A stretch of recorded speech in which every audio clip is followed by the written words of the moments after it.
everybody, it's Brian back with Inspiring How You See That. And you guys, if you've watched this channel, you know how special this is for me.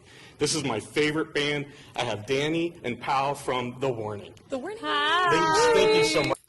Look at Danny and Pal. Like, they got their smiles ready. They've been waiting for this. They're ready for this interview. I mean, they already been superstars, but let's see. I like that donut, though. I might have to get that.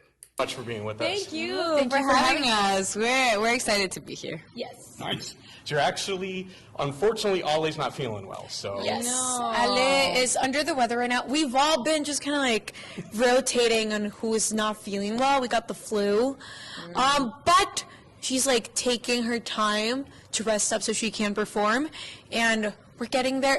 The Canadian weather has been rough. It's so cold.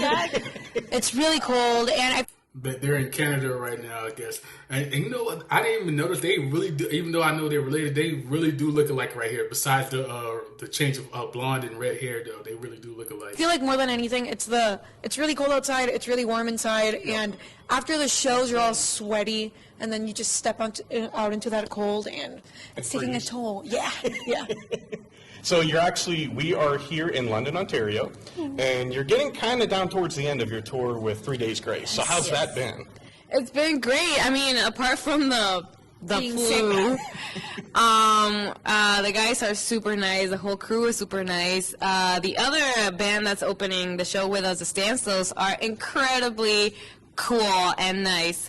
So overall, we've been surrounded by a very warm environment, even though it's freezing outside. Yeah. So we really needed that.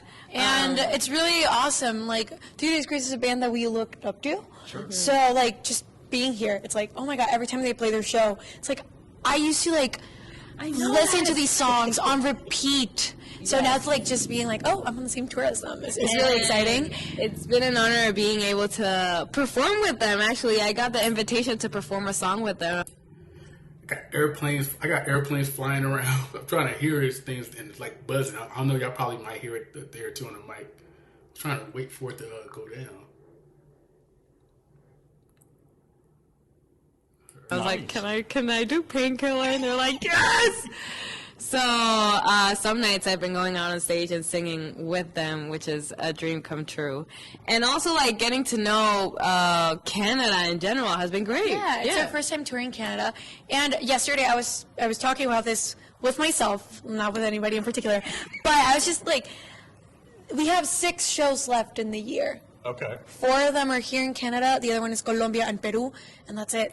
And it just feels so weird. I like to switch up. Like, we've been touring the whole Colombia, year, and I feel like we're closing it in a very special way. And I was just thinking, like, wow, like, that sentence, like, I'm going to play 4 shows in Canada, and then 1 in Colombia, then in Peru, and I close the year. It's like, what even is life?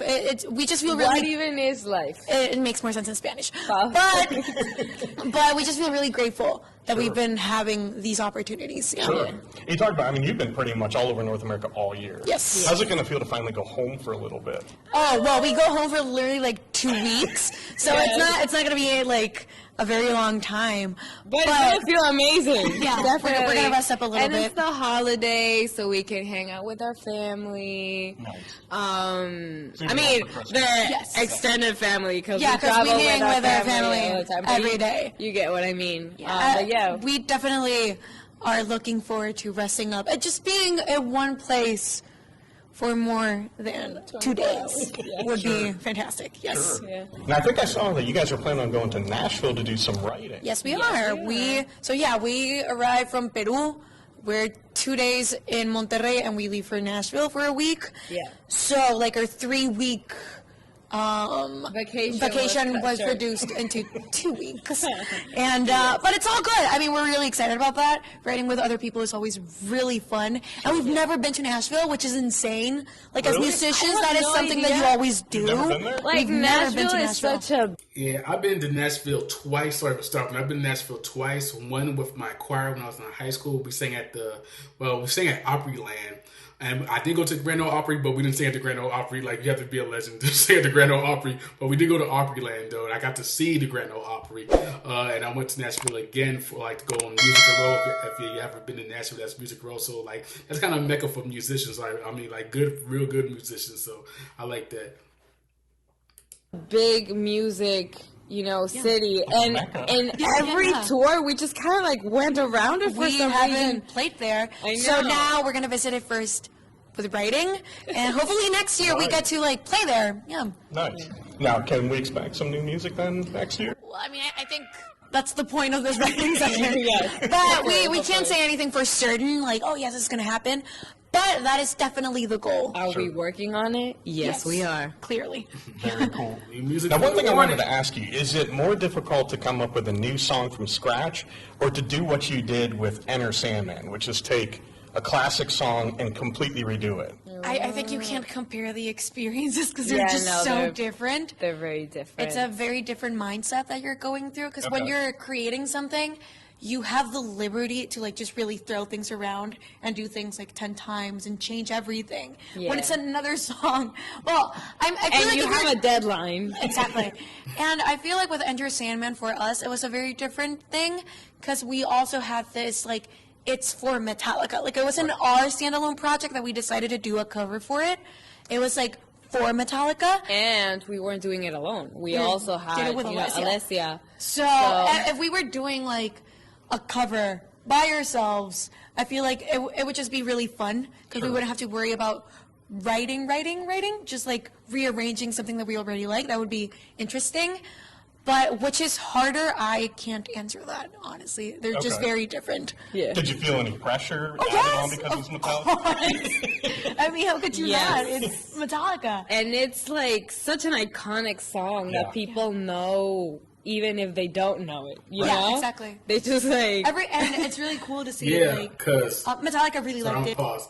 Yeah, like even if you don't know Metallica, for those that follow this channels, I know a lot of you are right for that's why you follow this channel. But for those that don't, like the R&B people on this channel, for those that don't follow Metallica, yeah, even Master of Puppets went crazy in the summertime because of Stranger Things. So if y'all don't know that song, Master of Puppets, that thing went crazy.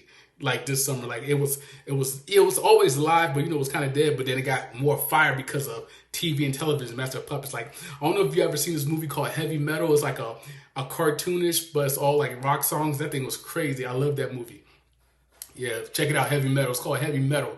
The movie. It's a movie. It's a cartoon movie though, but more adult. So don't let your kids watch it. It's a more adult movie. They gave us a really big thumbs up on the whole project. But now that we've been playing it live for the whole year, it's insane to see Their like, people reaction. how they react. Yeah. At first they're like, "Oh my God, it's Enter Sandman," and by the very last minute where we're doing the actual riff, but instead like it's in halftime, people lose their minds, and it's so cool to see. You could just usually when it's a really really good show, you can hear people just like scream when the riff comes in, and it's very gratifying and satisfying to hear that because you're like, okay, we did a good job with the version. People are liking it, and it just kind of seals the deal, especially when we're opening shows. Sure.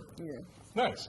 Now, another thing I want to ask you about was Evolve. Who came up with the idea of filming it all on the iPhones? Was it Rudy? Yes, it was It was Rudy. Rudy? It When was you're in a Rudy. budget, man, you make things work.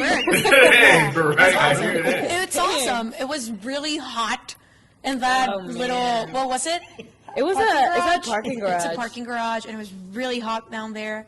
But we had a lot of fun, and a lot of people lent us their phones, which was Yeah. great. And it was very funny to see like the takes because it was all our phones, you know. Yeah, like I we can had, find probably. Like, the yeah, video but on I it. have like I don't know I how had to many reverse minutes that. of my torso just like recorded there. It's, Yeah. Nice. And then where did your scream towards the end of it? How did you come up with that to add? Oh, Okay, I really remember this though, because I can tell, 'cause I'm yes, we were in the studio. Well, no, we weren't in the studio, but when we were pre-producing this song back in 2019 by ourselves, in the demo, when everything hit, I felt like it was very long.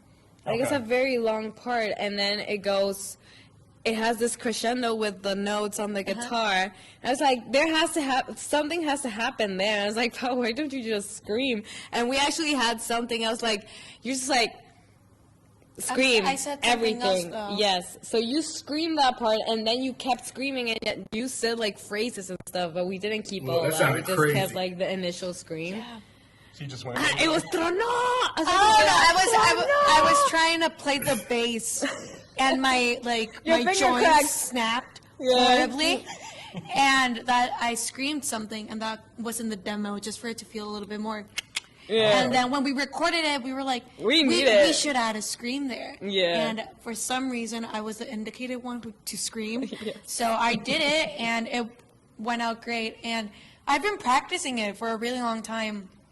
At first, when we played it live, I didn't scream. It was just like, if people want to scream, let them scream it. But I can't do that. But I've been practicing for like the whole year. And if you take into account that it's been like almost 100 shows, you're like, I've practiced it plenty times now. Sometimes the screams are great live. Sometimes you can hear. And like, it they're actually not has that fantastic. evolved. At first it was just like, ah, and then it No. was, Wah! And now it's again. ah. Yeah, Yeah. it's weird. But Yeah. The Scream and Evolve has evolved. Uh-huh. There you go. There you go. Yep. So another thing I want to ask you about was the Warning Army. I mean, they are probably some of the most loyal and just Yes. pumped up fans. What do they mean to you guys to have people around the world like that following? I'm gonna stop right there. Speaking of the Warning Army, we're gonna check the comments below on this video. Let's see what I know the Warning Army is following. So let's check the comments below on this. Hold on. Let's check the comments below on this for the Warning Army.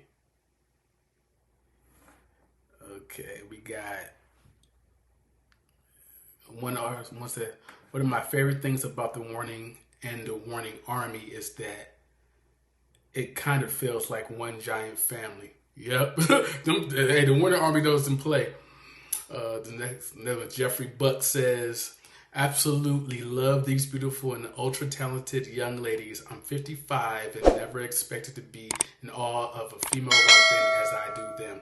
They are so loving of their fans and yet so humble. They have been raised right and can't wait to see them perform again. See, they're getting the young and the old. See, I think it's mostly older because like old people really appreciate the rock music. This younger generation, I don't know. I've been a member of the Warning Army for years, and we're not crazy, not like real crazy. I mean, not all the time. Sometimes, most of the time. Okay, never mind. That was Timberwolf 762. Let me see. Let me go down. Let me give somebody else some love. Who we got? Wait, it goes.